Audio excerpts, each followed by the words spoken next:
on the opportunity now you have to go up 2-0 in the series and how hard you expect Tampa to come in tomorrow?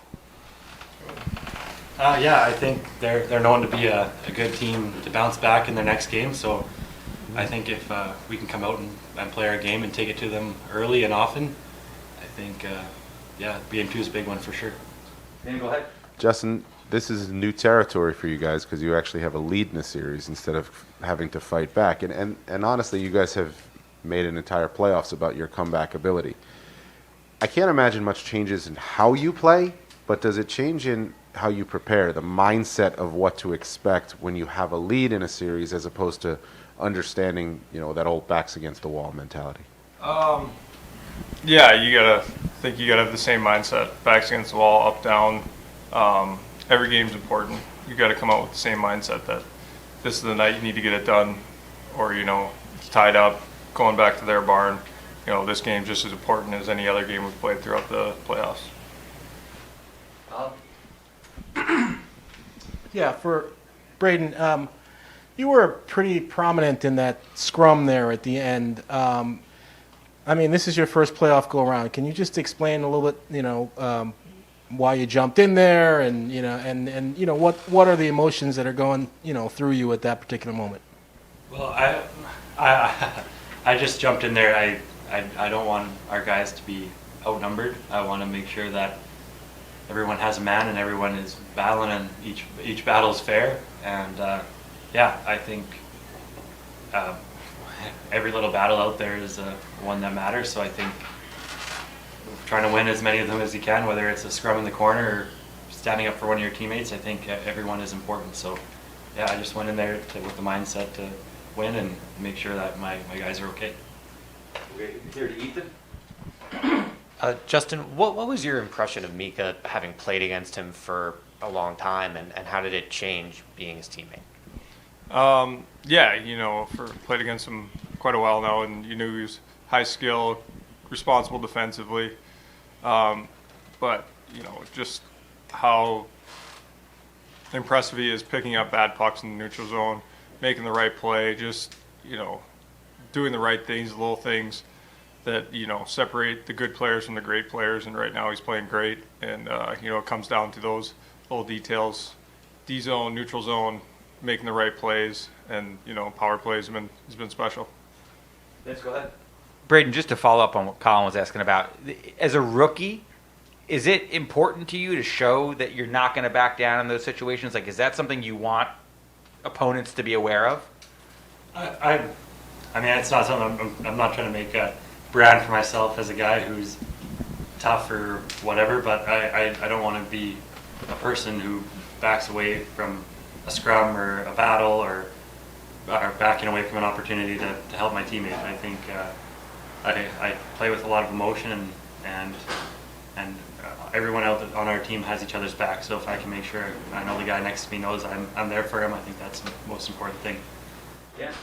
Justin, one of the most impressive stats in the NHL right now is the Lightning's record after a loss in the playoffs since 2020, 17-0. What does that stat mean to you, tell you? Does it have an impact on your team right now? It's an impressive stat.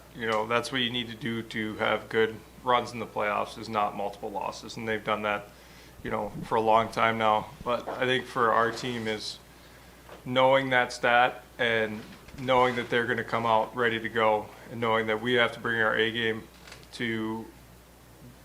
up to their level after those losses, that they're going to be ready to go and we have to match that. Braden, we've talked a lot about the kid line during the playoffs, but the kind of larger group of younger players on this team, you, Keandre, and so on, how close are all of you, and do you think at all bigger picture during this playoff run about just kind of what the future looks like here? I think we all get along super well. We can all laugh and joke and be around each other. We enjoy coming to the rink and seeing everyone.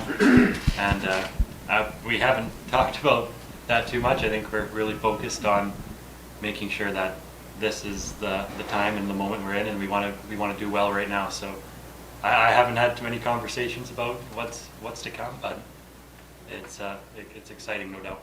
Go ahead, Andrew. Justin, from your time in the NHL before coming to the Rangers, what What was your perception of the reputation of both Turk and Coop, and how has that come close to reality now, coming here? And just in a general sense, these two coaches, what is their reputation around the league? Well, yeah, I knew obviously Turk from his Vegas days mostly. He was fiery. He got into some battles with Pete. But yeah, he kind of fits that bill. He gets fiery.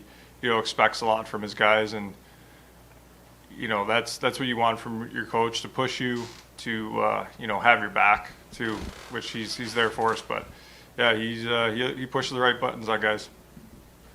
Bruce, go ahead. Braden, I think you're only 20, right?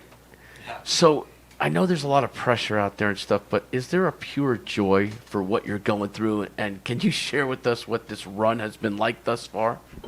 Yeah, definitely. I think it's a dream that every kid playing hockey, or especially a kid playing hockey from Canada, has, is competing for the Stanley Cup. So I've had nothing but fun, and Braun, having him here and making things a lot more enjoyable out there for me, and I feel like I'm soaking up and learning a lot each game. So it's been a ton of fun seeing what our team and what we've been able to go through so far, and I just hope we can keep it going. We'll get one more from Vince. Justin, is always awkward when he's sitting right next to you, but if you could tell us anything that you've observed about Braden, and then maybe how he's gained comfort from round to round, and then maybe any ways that you've tried to help him or advice that you've tried to impart on him. Yeah, he's from, the first game, he's looked great in playoffs.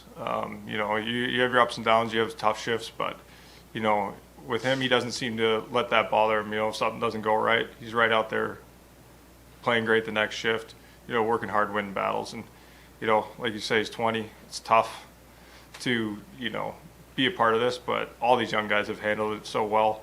It's, amazing how mature these guys are now.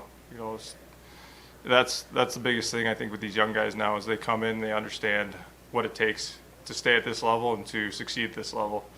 Like just little pointers on the bench, just reminders. These guys all know how to play hockey. That's why they're in the NHL. So, it's just little details like, some guys like to, hang in the D zone a little bit longer. Just make sure you leave after them, that they're not going to get a chance behind you, stuff like that. But other than that, these guys, are very mature and they get it. All right, thanks, guys. Yeah. Thank you.